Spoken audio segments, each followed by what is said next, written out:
ఆదిత్యాయ చ సోమాయ మంగళాయ బుధాయ చ గురుశుక్ర శనిభ్యశ్చ రాహవే కేతవే నమ. ఓం శ్రీ గణేశ శారద మాతృశ్రీ గురుభ్యో నమ. మిత్రులారా, ఈరోజు మనం కర్కాటక రాశి వారి ఏప్రిల్ నెల 2026 గోచార ఫలాలు తెలుసుకోబోతున్నాము.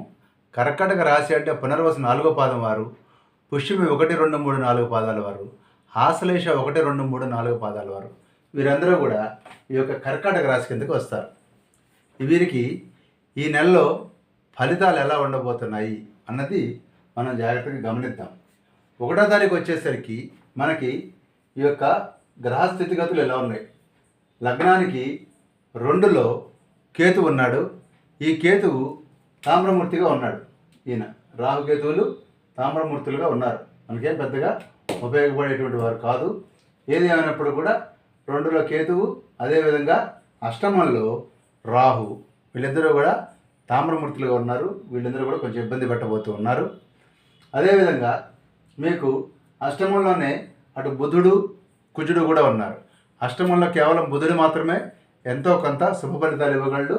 అదేవిధంగా కుజుడు చాలా ఇబ్బంది పెడతాడు. అష్టమంలో ఉన్న రాహు, కుజుడు మిమ్మల్ని ఈ నెలలో కొంత ఇబ్బంది పెట్టేటువంటి అవకాశం ఉంది. అదేవిధంగా భాగ్యస్థానంలో శని రజితమూర్తిగా ఉన్నాడు. మామూలుగా 9లో శని పెద్దగా యోగించడు, కానీ ఈ సందర్భంలో ఆయన ధనలాభంతో పాటు అనేక లాభాలు ఇవ్వబోతున్నాడు. ఈ శని మన యొక్క భాగ్యస్థానంలో, పితృస్థానంలో ఉన్నాడు కాబట్టి తండ్రి వల్ల కానివ్వండి, పెద్దల వల్ల కానివ్వండి కొంత లాభాలు కలిగించేటువంటి అవకాశం ఉన్నప్పుడు, మరో పక్కన ఈ శని, రవి ఇద్దరు ఇక్కడే ఉన్నారు. రవి, శని బద్ధశత్రువులు. ఈ రవి వలన పెద్దలతోటి సమస్యలు, కుటుంబం నుంచి దూరం అవటం, ఇవన్నీ కూడా ఈ రవి వల్ల నెగిటివ్ ఫలితాలు రాబోతున్నాయి. శని వల్ల పాజిటివ్ ఫలితాలు ఉంటే ఓ పక్కన కొంత ఈ రవి వల్ల అవి కొంత నెగిటివ్ అయ్యేటువంటి అవకాశం కూడా ఉంది. కుటుంబంలో కొన్ని సమస్యలు, పెద్దలతో సమస్యలు వచ్చే అవకాశం ఉంది.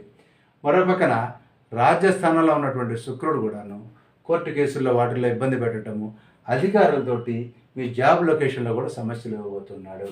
ఇక కాస్త కోస్తో ఈ లగ్నానికి లాభం చేకూర్చబోతోంది వ్యయంలో ఉన్నటువంటి గురువు. వ్యయంలో ఉన్నటువంటి గురువు వలన ఖర్చులు ఎక్కువ అవుతాయి, ముఖ్యంగా విద్య కోసము. అదేవిధంగా దూర ప్రయాణాలు ఇవన్నీ జరుగుతాయి. కాకపోతే నేను రజితమూర్తిగా ఉన్నాడు కాబట్టి గురువు గారు మీ ఖర్చులను మంచి ఖర్చులు అవుతాయి. ఏదో పుణ్యానికో, పురుషార్థానికో, పెళ్ళిళ్ళకో, పేరంటాలకో, దేనికో, తీర్థయాత్రలకో ఇట్లా ఖర్చు పెడతారనమాట గురువు కారణంగా. ఈ విధంగా అటు గురువు గారు, అదేవిధంగా ఇటు శని గారు, ఇటు బుధుడు, వీళ్ళ ముగ్గురు కూడా మిమ్మల్ని ఎంతో కొంత ఆదుకునేటువంటి అవకాశం 1, 2 తారీఖుల్లో ఉంది. ఇక 3వ తారీఖు ఎప్పుడైతే వస్తాడో ఆటోమేటిక్గా కుజుడు మీకు అష్టమంలో నుంచి భాగ్యంలోకి వెళ్తాడు. అష్టమంలో ఉన్నా, భాగ్యంలో ఉన్నా కానీ కుజుడు వల్ల మీకు కలిగేటువంటిది ఏం లేదు. ఈ కుజుడు ఇక్కడున్నా కానీ ప్రయాణాల్లో సమస్యలు సృష్టించేటువంటి అవకాశం ఉంది. బాడీ పెయిన్స్ ఉంటే స్థానభ్రంశానికి కూడా ఈ కుజుడు కారణం అవుతాడు. ఇక 10వ తారీఖు వచ్చేసరికల్లా అష్టమంలో ఉన్నటువంటి బుధుడు కూడా భాగ్యంలోకి వెళ్ళి విపరీతమైనటువంటి సోమరతనాన్ని పెంపొందిస్తాడు మనలో. ప్రయాణంలో కూడా చాలా ఇరిటేషన్ తీసుకొస్తాడు. ఒక పక్క కుజుడు ఇబ్బంది పెడితే ఇంకో పక్క బుధుడు, ప్రయాణాలన్నీ పెద్దగా కలిసి వచ్చేటువంటి అవకాశం లేదు. ఇక 14వ తారీఖు నుంచి 19వ తారీఖు వచ్చేసరికల్లా ఈ శుక్రుడు ఇక్కడి నుంచి లాభంలోకి వస్తాడు. అప్పుడు శుక్రుడు ఎప్పుడైతే లాభంలోకి వస్తాడో మీకు, అదేవిధంగా దానికంటే ముందు రవి 14వ తారీఖు ఇక్కడి నుంచి ఇక్కడికి వస్తాడు. శుక్రుడు ఇక్కడి నుంచి ఇక్కడికి 19వ తారీఖు వస్తాడు. ఈయన 19వ తారీఖు, ఈయన 14వ తారీఖు. వీళ్ళిద్దరూ అనుకూలమైనటువంటి పొజిషన్స్కి చేరతారు. రవి ఇక్కడికి రావడంతో రవి ఇక్కడ ధనప్రాప్తిని, ఆస్తిని, అదేవిధంగా బంధుమిత్ర సమాగమాన్ని, వృత్తి వ్యాపారాల అభివృద్ధి, పెద్దల దర్శనము, వీటన్నిటికీ కూడా రవి మీకు కారణమైతే, మరోపక్క శుక్రుడు ఎప్పుడైతే 11లోకి వస్తాడో శుభము, ధనలాభము, ఆస్తులు, సంపదలు, గృహాన్ని, భూములని, అదేవిధంగా బంధుమిత్రుల లాభాన్ని, వివాహాల శుభకార్యాల, మధుర పదార్థాల భక్షణ, కీర్తి ప్రతిష్టలు, తేజవృద్ధి, వీటన్నిటికి కూడా శుక్రుడు ఇక్కడికి 19వ తారీఖు వచ్చినప్పుడు మీకు కారణం అవుతాడు. ఇక్కడ 14వ తారీఖు నుంచి రవి మీకు అనుకూలం అవుతున్నాడు ఇక్కడ.